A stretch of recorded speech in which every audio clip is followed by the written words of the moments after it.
வணக்கம் நண்பர்களே. இன்று நாம் காணப்போவது ஏவிஎம் எரிக்க நினைத்த ஒரு திரைப்படம். பாடல்கள் இல்லை, நடனங்கள் இல்லை, காமெடி ட்ராக் என்று சிறு துளி கூட இல்லை. ஆனால் 70 ஆண்டுகளுக்கும் பிறகும் மக்கள் இதை நாம் பேசிக் கொண்டிருக்கும் ஒரு திரைப்படம். ஒரு கிளாசிக்கல் மூவி. அது எப்படி? வாங்க பார்க்கலாம். Let's get into the video. நான் முன்பு சொன்ன மாரி ஒரு படம். அதாவது அந்த ஒரு படம் வந்து பாதி படம் எடுத்துட்டாங்க. எடுத்து முடிக்கப்பட்டிருந்தது அந்த பாதி திரைப்படம். அந்த பாதி திரைப்படத்த வந்து எப்படி எடுத்திருந்தாங்கன்னா, மேடை நாடகங்கள்ல வந்து நடித்துக் கொண்டிருந்த விஸ்வநாதன் என்பவரை கதாநாயகனாக வைத்து, கல்கத்தாவில் பாடல், நடனம் 2ம் இல்லாமல், அதாவது காமெடி ட்ராக் 3ம் இல்லாமல், முதல் முதலாக ஏவிஎம்மில் எஸ். பாலச்சந்தர் என்கிற லெகசி இயக்குனர் ஒரு திரைப்படத்தை இயக்குகிறார். பாதி வரையில வந்து அந்த படத்த பாதி ஃபிலிம் வந்து அவங்க கம்ப்ளீட் பண்ணிடுறாங்க. பாதி படம் வந்து கம்ப்ளீட் ஆயிருந்த நிலையில வந்துட்டு ஏவி மெய்யப்பன் அவர்கள், அதாவது ஏவிஎம் நிறுவனத்தின் ஃபவுண்டர் ஆனா ஏவி மெய்யப்பன் அவர்கள் திருப்தி கொள்ளாமல், இதே படத்தை நடிகர் திலகம் சிவாஜி கணேசன் அவர்களை வைத்து மீண்டும் ரீஷூட் செய்ய வேண்டும் என்று விரும்புகிறார். சோ என்ன பண்றாருன்னா வந்துட்டு, இதுதான் அவரோட விருப்பம்.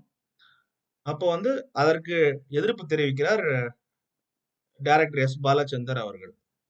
உடனே ஏவி மெய்யப்பன் அவர்கள் தனது தயாரிப்பு நிர்வாகியான வாசு மேனனிடம் எஸ். பாலச்சந்தர் கொடுக்க வேண்டிய பாக்கிய சம்பளத்த செட்டில் பண்ணிட்டு கொடுத்து கணக்க முடிச்சுட்டு, அதுவரையில எடுத்திருந்த மொத்த ரீலையும் கொண்டு வந்து, தனக்கு எதிரே தீயிட்டு கொளுத்தும்படி உத்தரவிடுகிறார்.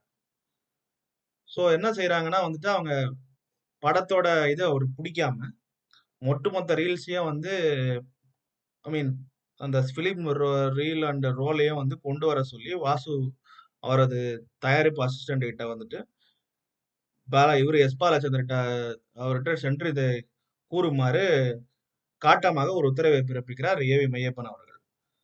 இதை கேட்ட எஸ். பாலச்சந்தர் அவர்கள் படபடத்து போய், "வேண்டாம் ஐயா! நான் எடுத்த படத்த வந்து என் கண் முன்னேயே கொளுத்த வேண்டாம். உங்க விருப்பப்படியே வந்து சிவாஜி அவர்களை வைத்து கதாநாயகன் சம்பந்தப்பட்ட எல்லா காட்சிகளும் நான் மீண்டும் ரீஷூட் செய்றேன்" என்று வேண்டி கேட்டுக் கொள்கிறார் ஏவி மெய்யப்பன் அவர்கள். சோ இதன் பேர்ல வந்துட்டு அந்த சினிமா ரீல்ஸ் அண்ட் ரோல்ஸ்க்கு வந்து நெருப்பு வைக்கும் நிகழ்ச்சி வந்து தவிர்க்கப்பட்டு, மறு படப்பிடிப்பு வந்து நிகழ்த்தப்படுகிறது. அதாவது கம்ப்ளீட்டா அந்த ஃபிலிம திரும்ப ரீஷூட் பண்றாங்க. அந்த படம் என்ன படம்னா, நம் யாராலும் மறக்க முடியாத நடிகர் திலகம், திரையுலக மாமேதையாக ஒரு பெரிய ஒரு மைல்கல்லை உச்சத்தில் கொண்டு சென்ற அந்த திரைப்படம் தான் எஸ். பாலச்சந்தர் அவர்களின் இயக்கத்தில், அவரது திரைக்கதை எழுதி, இயக்கி 1954ஆம் ஆண்டு தமிழ் புத்தாண்டு நாளான 13 ஏப்ரலில் வெளிவந்த திரைப்படம் தான் அந்த நாள் என்கிற மாறுபட்ட சஸ்பென்ஸ் த்ரில்லர் படம். அதாவது இந்த படத்துல வந்துட்டு ஏகப்பட்ட காட்சிகள் மிக சிறந்த அம்சங்கள் கொண்டவை. அது என்ன காட்சிகள்ன்றத வந்துட்டு படத்த பார்த்துட்டு கமெண்ட்ஸ்ல நீங்க தெரிவிக்கலாம். அதாவது என்னோட ஃபேவரைட் காட்சி என்னன்னா வந்துட்டு, ஓப்பனிங் சீன்ல வந்து அந்த அந்த ட்ரிப்ளிகேன் தெப்பக்குளத்துல வந்து அந்த சீன்ஸ வந்து அவங்க காட்டுவாங்க. அது மிக நல்ல ஒரு அருமையான வந்து அந்த பரபரப்பு வந்து அங்கேருந்து ஸ்டார்ட் ஆகி எண்ட் கிளைமாக்ஸ் வரையுமே அந்த சஸ்பென்ஸ் காட்சிகள் இருக்கும்.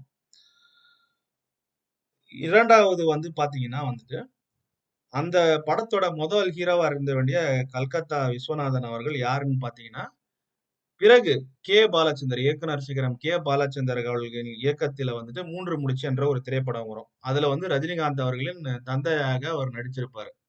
அவரு தான் வந்து அந்த கல்கத்தா விஸ்வநாதன் அவர்கள். சோ அவர் ஒரு குணச்சித்திர நாயகனாக பல திரைப்படங்கள் 3 முடிச்சு போன்ற ஃபேமஸான திரைப்படங்கள்ல வந்துட்டு அவர் இது பண்றாரு. வந்துட்டு போயிருக்காரு. அதே கல்கத்தா விஸ்வநாதன் அவர்கள் வெள்ளை ரோஜா என்ற படத்துல வில்லனா கூட நடிச்சிருப்பாரு. அதான் அதுலயுமே நடிகர் திலகம் அவர்கள் இருப்பார். நடிகர் திலகம், பிரபு, அம்பிகா அந்த படம். ஆ அதுல வந்துட்டு அவரு வந்து வில்லனாக நடிச்சிருப்பார். பரிசுத்தம் என்கிற ஒரு கதாபாத்திரத்தை ஏற்று நடித்திருப்பார். இந்த போன்ற சினிமா தகவல்கள் உங்களுக்கு தெரிய வேண்டும் என்றால் சேனலை லைக், ஷேர் மற்றும் சப்ஸ்கிரைப் செய்யுங்கள். அதாவது கமெண்ட்ல சொல்லுங்க. இந்த திரைப்படத்த பற்றி, அந்த நாள் திரைப்படத்த பற்றி. அதோட லெகசி என்பது வந்து மாபெரும் ஒரு திரைக்காவியம் தான் அந்த நாள் என்ற திரைப்படம். அத பற்றிய உங்களது கருத்துக்களை கமெண்டில் பதிவு செய்யுமாறு வேண்டி கேட்டுக்கொள்கிறேன். நன்றி. வணக்கம்.